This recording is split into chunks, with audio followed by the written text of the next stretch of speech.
Hey everybody, it's your girl Angie. Welcome back to Kiss My Cheeks TV. It is time for what is this? Episode 6 of Love is Blind on Netflix. This is a great show. I've been reading all the comments. Everyone is telling me to hold on. That episode 6, 7, 8, 9. If I'm pissed off after episode 5, I'm really gonna be pissed off when I get through 7, 8, and 9. And I want to tell y'all right now, I don't like to spoil myself when I'm doing the reviews. So I really only watch one episode at a time. I take my notes, I do a review, and then I watch the next episode because I don't want to already be thinking about what's going on in 7, 8, and 9. And I'm just only now reviewing 6. So I am going to watch them all over the weekend, but I'm going to watch them one at a time, review one at a time. So 5 pissed me off. 6 really made me say Jessica is trash and Mark is a dumbass. But let's get there. We're going to get there. And I'm sure you all have been waiting to hear me get there. And I'm going to get there with you all. I'm sure you all are binge watching. I just wanted to explain that's why I don't binge watch, because I want to watch, review, watch, and review. Okay.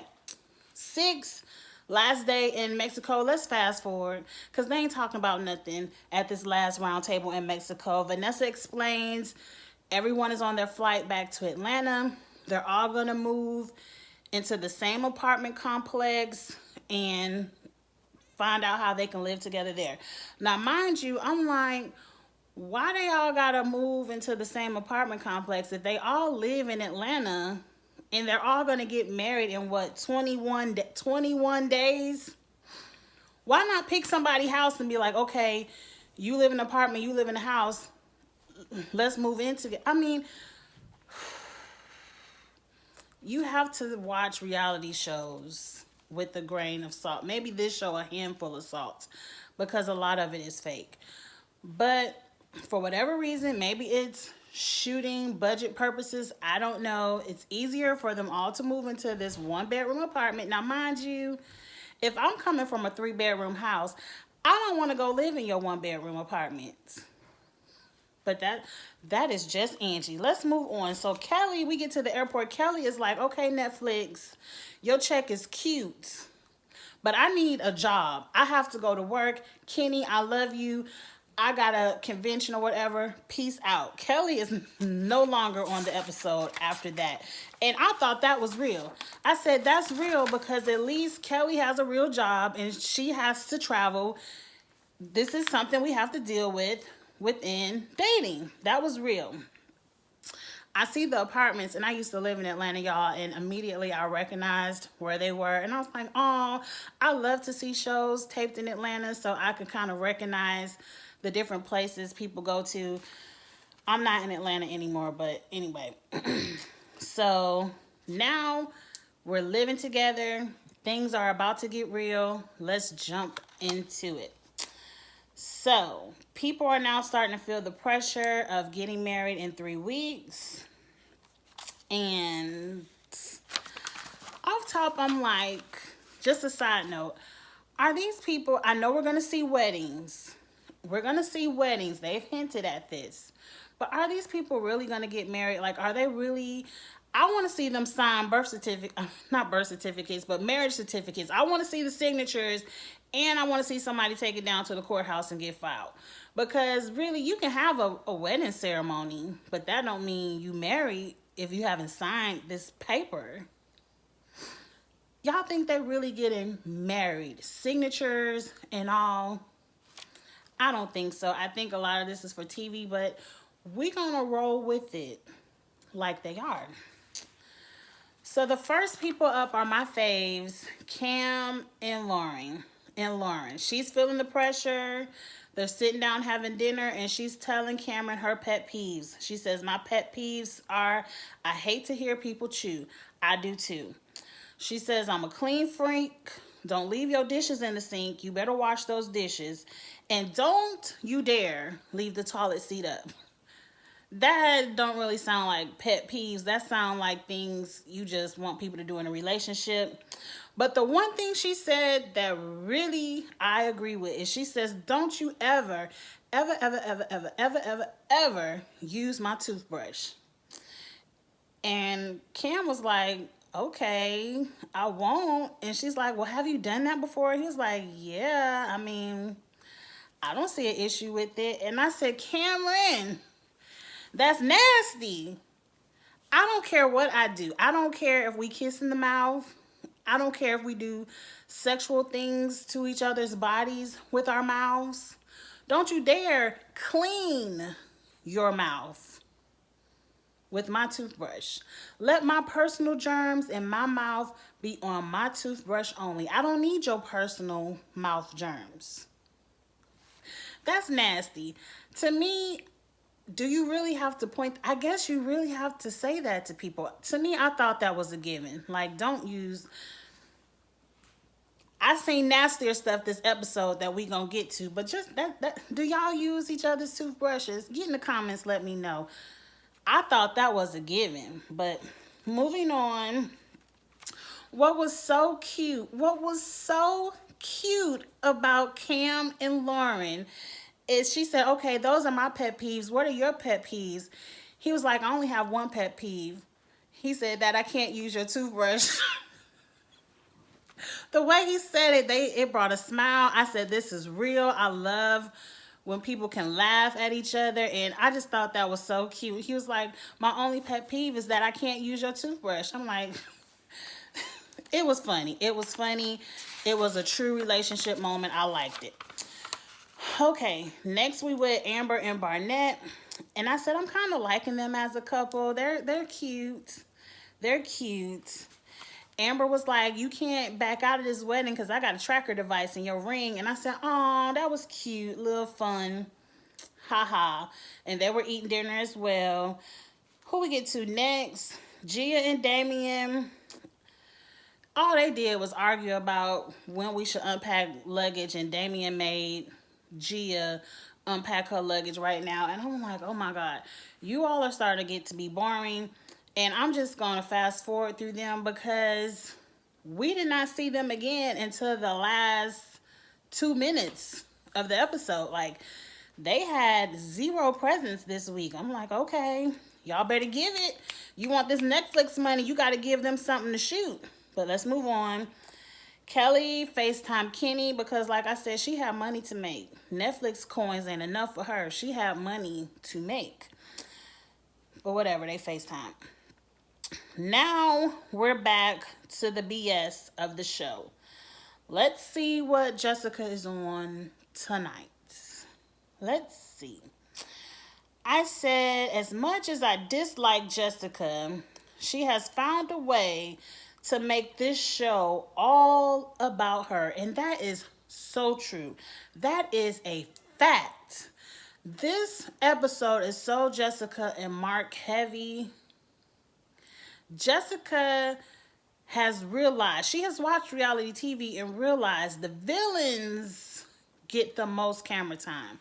Because I cannot, every week I see her, I can't stand her. And I'm telling y'all scaring me in the comments. Because y'all was like, if you don't like Jessica now, hold on. And I'm like, really? What else can this child do? But let's keep going. So today, she's happy with Mark. She's having fun with Mark today. She has her ring back on. I said the producers must have reminded her that this is a show about engaged couples. And if you would like to stay on the show, you have to be engaged and wear your ring. Because I don't see why else she would put it back on. But for some reason, they started talking about poop. And then I said, let's fast forward. I don't want to hear this. And I know y'all don't want to hear me review it. Okay, now let's get to the good stuff. The good stuff. So now they moved in together into these fake 1-bedroom apartments. But now we get to go see where everyone really lives. And I don't understand why somebody just ain't pick a house. And let's not go backwards. Lauren's little apartment is up first. Lauren, the first thing I peeped is, why are they coming through the sliding glass door? You cannot unlock a sliding glass door from the outside and come into an apartment, which tells me what is up with where she lives that we can't see the front of her house. It ain't my business. It ain't my business. She calls it the doll house. It's a cute little 1-bedroom apartment. It has a very girly feel. I liked it.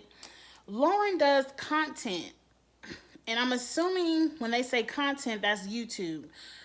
Anybody out there know Lauren's YouTube channel? Put it in my comments. I would love to see what she does because I like Lauren and I like her personality. I would love to see the kind of content she does. Is it makeup, hair, TV, lifestyle? Like, I don't know, but I would like to check it out. If it's YouTube, get in the comments. Let me know Lauren's YouTube channel, Instagram, whatever it is. I want to check out what Lauren does. Is that all I said about Lauren? Okay, yeah. Her house, there wasn't that much. Next, we go to Mark's house. He has roommates. He lives with his best friend and his best friend's girlfriend. Mark is the third wheel over there. That has to be kind of boring. I would hate that, but moving on. Oh, in the confessional, as they're walking up to Mark's house, Jessica says something that I take as trash. Now, I only take this as trash because of the "he's darker" comment from last episode. She says, I don't want to be naive to the fact that some people are not going to be happy if we get married. And she doesn't want to see the disappointment on some people's face by being with Mark. And I'm like, who are these people? Because we out here in TV land, we don't care that you're with Mark. I'm not going to dig into that any further. I don't like to push racism in everything that I hear. But when I do hear something, it makes me be more aware of the things you say in the future. I'm on alert with you, Jessica. I am not going to put words in your mouth. All I'm going to say is that "he's darker" comment that Kelly made, along with people aren't going to be happy that you all are getting married. No one cares about how old you, like, Angie, move on. Angie, move on. All I'm going to say is, for right now, Jessica, I'm going to let you live. I'm looking at you sideways, girl, but I'm going to let you live.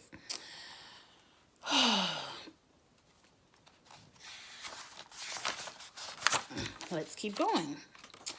His bedroom, it does look like a college kid's bedroom. It looks like my 16-year-old son's bedroom. Video games, the bed ain't halfway made. My son has 4 pillows, but he only likes to sleep with one, which is fine.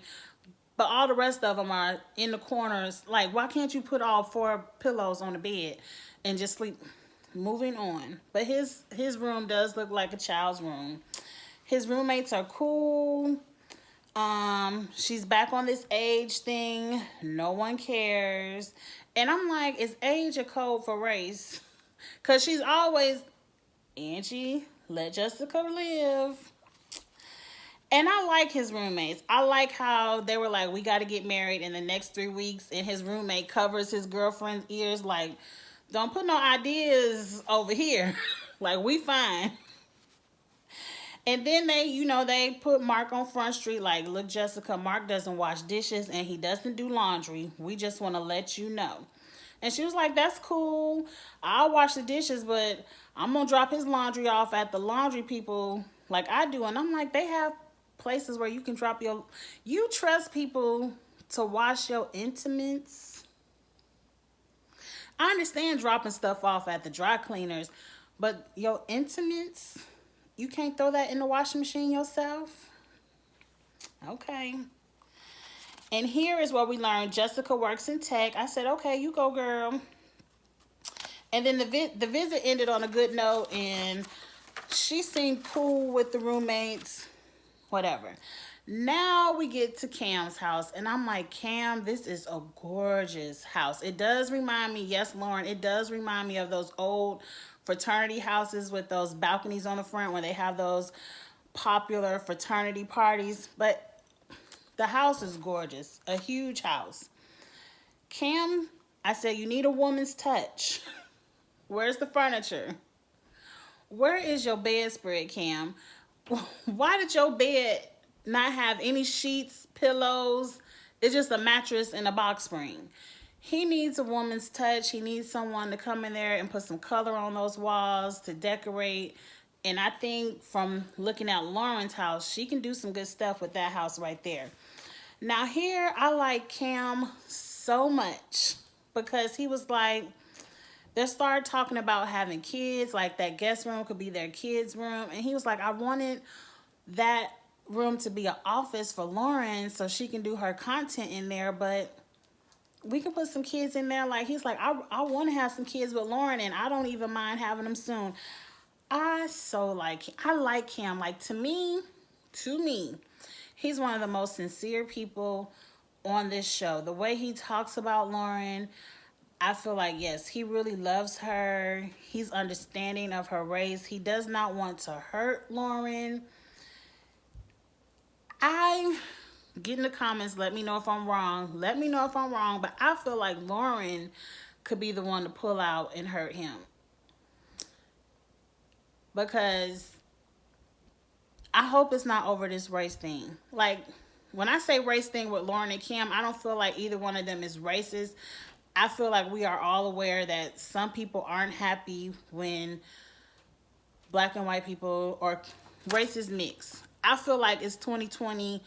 No one really cares about that anymore. But for her, she's putting an emphasis on, like, is her family gonna approve? Like, I feel like no one really cares about this anymore in 2020. But some people probably do.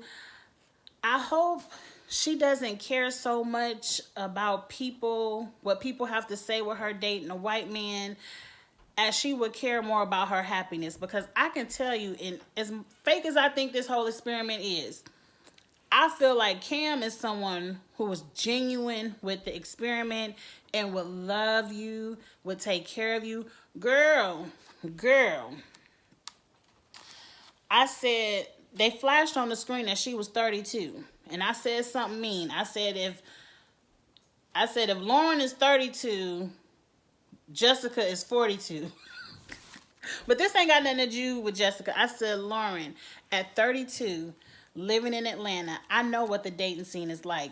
You done found you a good man with a good job that already got a house that he's ready to move you into and love on you and have a family. Don't lose a good man, girl. I know the Atlanta scene. Don't lose a good man, girl. Because her body language is off when they're talking. And I'm just like, don't hurt him. Don't worry so much about what other people may think about you dating this white man. Let them be single and lonely by themselves. You better not lose a good man. That's all I gotta say. Next, we get to Barnett's house. He has a cute little one-bedroom townhouse with an attached garage, a big-ass dog that looks like it leaves dog hair everywhere. And then he says something. He says his house may be a mess because his dog like to pee in the house sometimes. I said, Lord have mercy. He needs a good carpet cleaning. And I said, he was thinking like it's going to run Amber off. I said, Amber can't wait to get in that house. It sounds like Amber is already sleeping from couch to couch, roommate to roommate. It sounds like she got a deadline of 3 weeks to get out of somebody's house. She can't wait to get up in that house. She'll clean the carpets. She'll shampoo them. I'm a mess. I don't know Amber's personal business, but it didn't bother her. You about to go to work? Okay, drive safe. The crane said I can't drive. Why? Because the car's still pulling. It's not fully filled. Okay, I'm back. I'm sorry. I had to go drop my son off at work real quick. Anyway, let's jump back into Love is Blind. So, we're at Amber and Barnett. I already said it sounds like she bunking with friends and can't wait to get into Barnett's house. And that she'll clean up the mess. He has a very nice place. For it to be a one-bedroom townhouse, it looked very spacious to me. Definitely more spacious than that one-bedroom apartment they're in. It's junky, but his house didn't look nasty. Like, it's just stuff, clutter everywhere.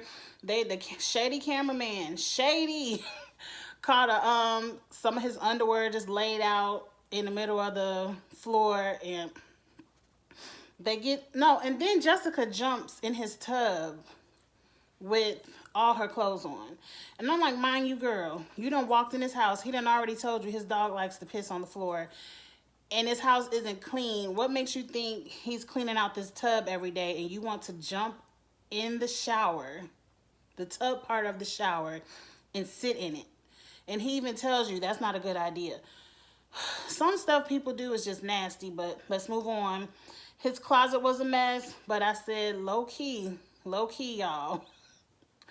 Sometimes my closet look like that too, only because I hate folding clothes, and sometimes I will throw a ton of clothes on the floor in my closet until I feel like hanging them up. Shameful, I know, but it is what it is. It is a moment of truth. It is what it is. Now they're back in the kitchen and they're starting to talk about finances. And she's like, we might, we're going to have some kids. We need a bigger house. And I'm like, girl, you about to run this man away. Y'all have only known each other 15 days at the most. And so she's like, but if we get another house, my credit is okay. It's not good, but then it's not bad. And I got a makeup card and I got all these student loans. And I'm like, girlfriend. She's like, I like to live in the moment and I don't work to live. I live to work, or however she said it. I understood Amber. Amber is 20 something years old. I say, Amber, you sound just like me at 20 something years old. I love to shop. In my 20s, I love to vacation, go on cruises, just concerts, events. I love to spend money. And it is what it is. When I met my husband, and mind you, I didn't get married till I was 35. So when I met my husband in my 30s, he really helped me and understand how, like, I understand how to budget. I work in finance. I understand how to budget. I know what a budget is. I know how to save. It's just a point of doing it. And once I got married, I did want to be more financially responsible. I wanted to start saving. I wanted to not maybe go to every concert. I still like to shop, y'all. That's something I'm never going to give up. This dog is going to get on my nerve. Next. But let's keep moving. If you see me looking around, I'm following him to make sure he doesn't pull down my camera or anything else in this room. But let's move on.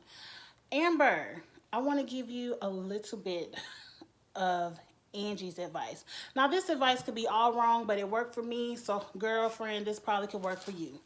Number one, I know your makeup credit card is Ulta or Sephora. Now this show probably start filming before Sephora got their card. I love Ulta and I love Sephora. Girl, yes, makeup is very expensive. But one thing your man is never going to understand is a makeup credit card. He's never going to understand how much we love our makeup and how much we need our makeup, and that is expensive. To him, it's always going to be a waste of money. It's always going to be an argument waiting to happen when you tell him you spent $200 at Ulta. Trust me. Trust me. Don't ever tell him about that Ulta card again. Tell him you cut it up and see, this is what you do. I'm gonna give you a little bit of advice. And my husband ain't listening. He probably not gonna watch this video, so I may be safe. What I do is I don't order stuff on my Ulta credit card. Ulta now has Afterpay. And I'll get into a whole nother video of what Afterpay is. For right now, look it up. They have Afterpay. So I order my stuff on Afterpay and I pick it up. Or if I just go to Ulta and buy something, I tell them, don't put it in a bag. I don't even really want it. I use the bag and I take everything out of its box, out of all the packaging, and I just put it in my purse. And then I throw the bag away somewhere else. And then when I get in the house, I just put my purse on my makeup vanity. And when he's not in the room, I take it out and put it up on the shelf. So he doesn't know you just spent $200 on two things, because makeup is expensive. $200 could be three things at Ulta. 3 things. Second, girlfriend, it is important to talk about your credit score, and to buy a house, you do have to be honest about that. But when it comes to them student loans, don't run him away talking about how much you owe on student loans. And definitely don't say, I don't even pay for them. One thing about student loans, you can't, it's not a joint debt. Like, it's your debt. So Barnett has really nothing to worry about. Them your student loans, they can't come after him for your student loans. But see, my husband knew I had student loans, but you'll never tell him how much it is. And even way after I got married, I'm telling too much of my business, y'all. When he asked me how much were my student loans, you give a lowball number. Because at the end of the day, I pay for them. They my student loans, I pay them. But why stress your man out with all them student loans? Just, Amber, wait till you get that ring. Wait till you sign that marriage document. Not no wedding for this TV show. Wait till the document is signed and you done lived with this man for about 6 months. Then you tell him you have $20,000 in student loans. And really, to me, that ain't that much. But let's move on, because I don't want to get into talking about no student loans. Next, let's move on. I did say finances can kill a relationship. So I guess honesty could be the best policy. But I just was telling you what your homegirl Angie did. And it worked for me. It works. Trust. The Ulta tip, trust me, it works. Put the makeup in your purse and put it up later, because men will never understand. And that face that Barnett had, that worried, I want to say something, but I'm not going to say something face that he had at that moment on that screen, I felt like I was looking at my husband on TV. I was like, girl, shut up. Shut up about this stuff. Shut it up. Now we get to jump, my makeup, my eyes are watering. Now we get to jump back into the BS of the show, and we get to go to Jessica's house. This scene pissed me off so much, y'all. But let's get there. First, her house is very nice. She has a lovely, what is that, a blonde, long hair Labrador, a nice looking dog. She starts off talking about she wants to have 3 kids, and she wants to know, well, we want to have 3 kids. I'm 34, so we got to start pushing these babies out soon. So if I'm 36 and you're 26 when we have our first child, and he's 14, I'm gonna be 50 and you're gonna be 40. And when he's 24, I'm gonna be 60 and you're gonna be 50. I don't think you really want to have any kids this young. And do you really want to be with me when I'm 6? I'm like, girlfriend, are we back on the age? Are we back on this age thing? It is clear that she's trying to find any excuse to tell you of why she doesn't want to marry you, but Mark is steadily trying to find an excuse of why he should get married. So I'm like, I'm rolling my eyes, and I'm like, girl, it ain't his fault that that your parents got it in 10 years before his. It is not his fault that you are 10 years older than him. No one cares. And he told you, he's like, who cares? We're going to be in our 50s and our 60s. And at 24, the child will be grown.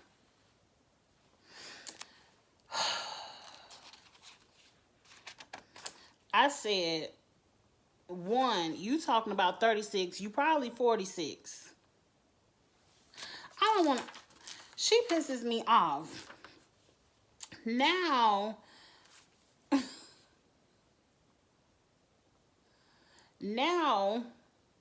that she can't get him with the kids, she wants to talk about how much money she makes. And I'm just rolling my eyes at the television, and I'm like, what do you mean you don't want to do these gender roles? What are going to be the gender roles? Who's going to pay what? You've already told us that you're in tech. You know that he was a fitness trainer. You've known from the pods that you probably are making more money than him. What is the big deal? So now we talking about who makes the most money. We jump back into the age thing. Now, well, I know if we have all these kids, when our baby turns 8 years old, I want to leave Atlanta.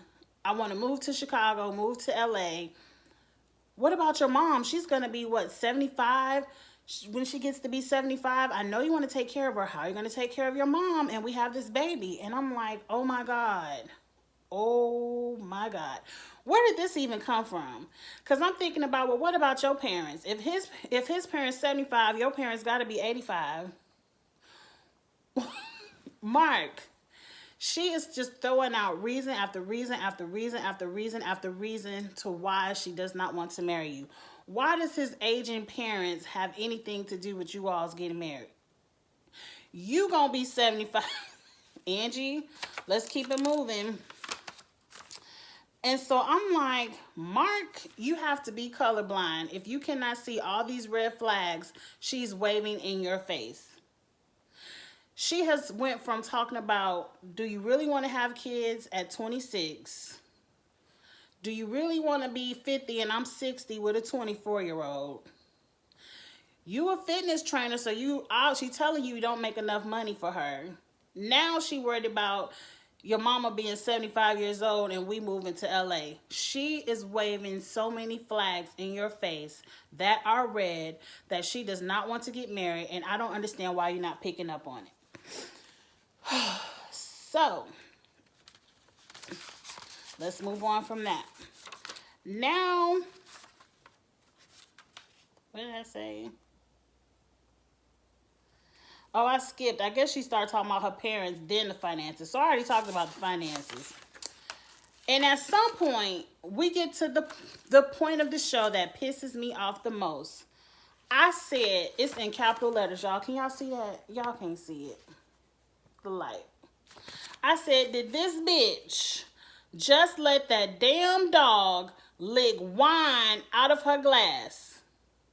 Did that bitch just let that damn dog lick wine out of her glass? Talking about, oh, she loves wine. But then she drank the wine after the dog licked out of the glass. Now, I know some people out there, I know y'all are dog lovers. My dog is laying right there. I love him to death. But he damn sure cannot drink wine. Period. Number one. Can dogs have wine? I don't think dogs are supposed to be drinking that. Period. But number two, if I got a glass, say my dog likes water. He can't drink no damn water out my glass and then I drink it. I don't care how much y'all love PETA, y'all love the dogs licking all up in your face. I'm not a dog face lover type of person. That shit was nasty to me. That dog drank wine out of that glass and then you might as well lick the dog balls. Because that's what the dog is doing. That was a girl dog with her vagina. That's what the dog does. They lick their private parts. They lick their butt. They lick shit on the ground. They eat dirt. They eat grass. And then you want that dog to lick wine out of your glass and then you drink up behind it? Mark, as soon as I seen her let the dog drink wine out of my glass, ma'am, you can have that ring. Production, y'all get it later. I'm out. I can't be with this nasty bitch. I cannot be with her. That would have been me. Mark, that is the biggest red flag to show you that she is crazy. I cannot believe. I can go on for 30 minutes. I cannot believe that. But let's move on. Let's move on. Now I can tell Jessica is getting a little bit drunk. Now she's talking some about his mom, and he's asking her about some about gender roles, and he's like, well, I look to my mother as an example, and he starts talking about how his mom is a great woman and the things he learned from his mom and his dad, and she's like, why do you keep talking about your mom? Why do you keep talking about your mom? I don't want to be your mother. And I'm like, bitch, he don't want you to be his mother. I'm sure his mama don't let dogs drink wine out of their glass. I'm sure he don't want you to be, he probably does want you to be a little bit more like his mother. But let's move on. You the one who brought up his mama first. But now, Mark, You just gave her an opportunity to play victim. Because now, I don't want to be like your mother. Why do you want to be somebody who wants to be your mother? Why do you want to be with me if I'm like your mother? And I'm like, oh my God, this is all bullshit. And I'm like, miss me with this. Miss me with this, Jessica. I don't understand why Mark cannot see it. And then after all that, she calms down and was like, well, if we get married, for sure, without a doubt, we have to get a prenup. I'm not walking out down the aisle without a prenup. And I'm like, okay, that's smart. That's smart. All of them, if y'all are signing official paperwork to get married, need a prenup, because you don't know these people. You don't know these people. But I wish Mark would say the things he says in the confessionals in Jessica's face. Because now in the confessional, Mark is mad. You knew my age, you knew my profession, and you said yes to me twice. And I'm like, oh, Mark, miss me with this. Miss me with this. I said, I feel like Jessica should have went over there and dated Carlton, because they are the flip-flop queens. Both of them will flip-flop. Both of them know how to play victim. Both of them want to argue and make a point, in whatever the argument is about, they got to find a way to play victim to make their point valid. And I cannot stand it. I couldn't stand Carlton when he did it, and I can't stand Jessica when she does it. But let's move on to this cast birthday party of Barnett's, because Jessica gets to act the ass some more. They having a good time, drinking, eating, playing that little pong game with the drinks. I don't know what it's called, y'all, but anyway. Amber is talking to Mark for a change. And she's telling Mark how scary it is to fall in love, and that she just doesn't want Barnett to hurt her. She was like, I don't think I can take it if I lose another love. I just cannot take it. And I'm like, girl, you 26 years old. You 26 years old. Now, some people do get married at 26, but girl, keep living and keep learning. Keep kissing these frogs until you find you a prince. Girl, Barnett already don't seem like he the one. Though I do kind of like y'all now. They done told me I'm getting ready to go watch episode 7, because they done told me it gets a little bit juicier between you and Barnett. But I'm like, girl, keep living. Mark gives her some good advice and tells her to just enjoy the moment and not to put too much pressure on this process. And I'm like, Mark, take your own advice. You putting all the pressure on yourself to marry this crazy woman. What moments are you enjoying with Jessica? Are you really enjoying arguing over how old she is every day? I would get tired of it. I would get tired of it. Okay, so now Jessica is talking to my girl Lauren. And I said, okay, the cast is picking up the vibes we're picking up at home. Lauren asked her, because they talking about something, and I think she probably complaining about not feeling Mark. And so she's like, well, do you have feelings for somebody else? And she's like, no. And she was like, are you sure? You sure you're not feeling somebody else? And I'm like, yes, Lauren, I wish you would just call her out. You asking her too nicely. You need to just be like, girl, what's up with you and Barnett? Why are you always in his face? You sure you don't have feelings for Barnett? Call her out. But I'm happy the cast is now picking up on this vibe. And so now, of course, we get the scene of Jessica somehow finding her way to corner Barnett, and they get to have this scene. She's in his face again. And I said, well, at least now Barnett does not look interested. And I said, okay, at this point, you can clearly see at this scene that Jessica is drunk. And you all know what they say about drunk people. A drunk mind tells all truth. A drunk mind tells all of the truth. She asked him, what apartment are you in? You know, what apartment are you in? And he was like, well, we're 2 floors up from you. Sometimes if I get on my balcony, I could look down and spit on you. You know, he's joking. And she was like, oh, that's why I'm always naked in front of the windows, and I got to start remembering I can't get naked. I'm like, girl, he's not thinking about you naked. You are being very inappropriate to someone else's fiance. Very inappropriate. I said, Amber, come get your man. Amber, come get your man. I said, Jessica, Barnett is not thinking about you being naked after he's seen all of what he likes to see in Amber. But she's clearly slurring her words again. And Barnett is asking her, well, how are you doing in your relationship? And she talking about the age thing again and how she ain't feeling Mark because she's 10 years older and all that bullshit. And so Barnett asked the question that I'm so happy someone asked this lady. Well, why did you say yes to him? If you so unhappy, why did you say yes? I said, finally somebody asked. And so Jessica, being drunk, was honest. She was like, basically, you know, I was coming down from you telling me no. And I was like, finally, she's being honest. She said yes to Mark because Barnett said no to her. And that's just point blank and a period. And she wanted to continue this process on the show. And then she goes into some other funny reason of, well, this is when she started lying. Well, all the guys that I've dated in the past are like you, so I said I should try something different. No, you don't make the person you're engaged to try something different. You say, okay, Barnett tells me no. I'm off of this show now. Let me go back to Atlanta and try something different. You don't get engaged to try something different. But maybe she does. Maybe she does.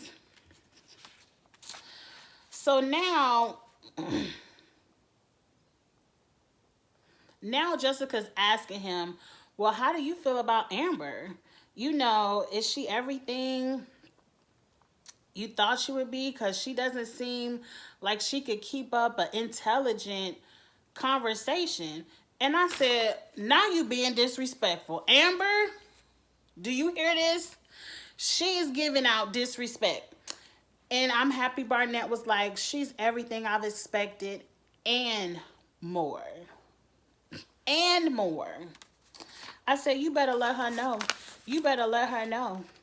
And so now she wants to know, well, can you emotionally connect to Amber? Because I just think you all just have sex. And I'm like, mind your business, ma'am. Mind your business.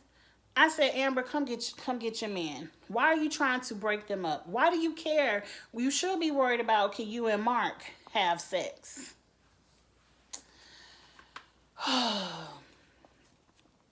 Now, I said, it's time for Amber to come get her man. Amber is over here getting pissed off because her and Mark have finished their conversation, and she notices, okay, this bitch back in my man's face, and she in her confessional talking about, see, I'm a secure woman, and I know my man wants me, and he ain't thinking about her, but if she continues to disrespect me, I'm going to break her face. And I said, okay, Amber, I don't advocate violence. Don't break her face, but you need to go cuss that bitch out because she's being all disrespect in your man's face. She done called you unintelligent, only there for the sex. You can't keep up a business or intellectual conversation. She done told the man she liked to get naked in front of her windows, all in your personal business. She's giving you disrespect. Go cuss her ass out and send her back over there to Mark. And so in the confessional, she was like, bless Jessica's heart. So now they separate. She goes over there and hugs and kisses all up on Mark. And I'm like, the only time she's affectionate with him is when she's drunk or after she talks to Barnett and Barnett is in the room. And she thinks she making Barnett jealous. Girl, it ain't working. And so now Mark is like, I'm so confused. I don't know what she's giving. And I'm like, I don't even want to talk about Mark. Now it's time for Gia and Damien to earn their coins. I'm sure production said, look, y'all, we done filmed the whole episode and you have not been in it. You better give us something or we're docking your check. And so they went off to have this fake argument. It was so fake, I don't even remember what it's about. It's about making somebody comfortable, uncomfortable. They arguing. The whole room is looking at them like, what the hell are they over there doing? I know we said Gia was a thin line between love and hate, but Gia right now is just giving us her best acting 101, and she gets a D-. and Damien gets a F. And did the show go? Oh no, the show ain't even go off. Now we back in Jessica and Mark's house, and I promise they had to have at least 50% of the episode. The main thing that happened here is Mark is trying to figure out what's going on, what's wrong with Jessica.